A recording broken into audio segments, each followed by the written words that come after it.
So when you say crooked Brad Raffensperger, can you talk to the people that defend him who are Republicans there, who like him and think that he was just doing his job? Okay, let me tell you about crooked Brad. Well, first of all, it would take me an hour to tell you all my personal investigations on him.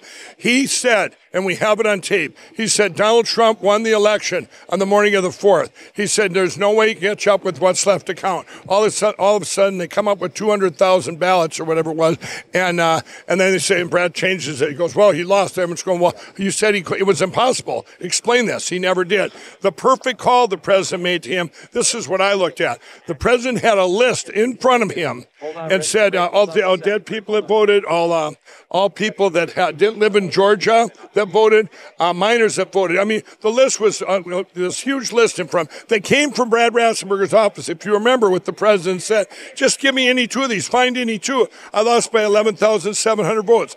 What did Brad say? He said, those are the wrong numbers. You know what the president's lawyer said? The president goes, well, where did we get these? He goes, sir, we got them from Brad. And Brad, he said, well, when are you going to give us the real numbers? Brad never answered. Brad never, ever gave him the real numbers because those were the real numbers. He already had them. Brad has done more damage to our country with blocking in the state, blocking everything in the state of Georgia. There's a case, the curling case against Raffensperger. He has blocked the Dominion machines were voted out. They're saying that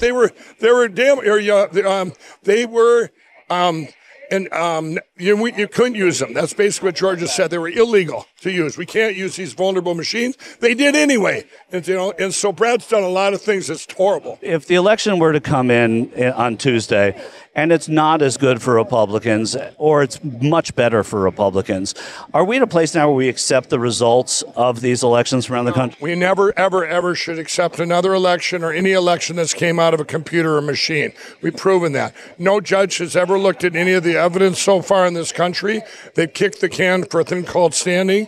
This is what we have to get rid of the electronic voting machine. Look what just happened in Brazil. 5.1 million votes stole from Bolsonaro. 5.1 million. And you say, well, where's the evidence? Go to frankspeech.com. It's all right there. I have posted it.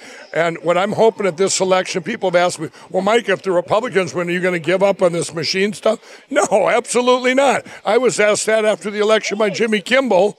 And he said, Mike, if your friend Donald Trump had won the election, the shoe was on the other foot, would you still be sounding the alarms about the machines? What did I say? Of course I would.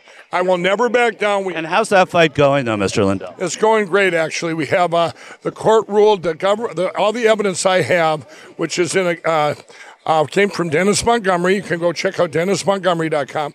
But all the evidence that was under a government gag order 3 weeks ago or about a month ago now, the government said that it's not going to be part of the gag order anymore. So I can put it all out there to the public. But the lawyers said, well, let's subpoena, which we have Brennan, Clapper, Baker, former head of the FBI, Negroponte. All these guys have been subpoenaed. All this stuff will come out over the next couple months here, but right now we have all the evidence up there what's inside the machines. Remember, the machine didn't want to show anybody anything that went on, and we paid for those machines. I don't care who they are.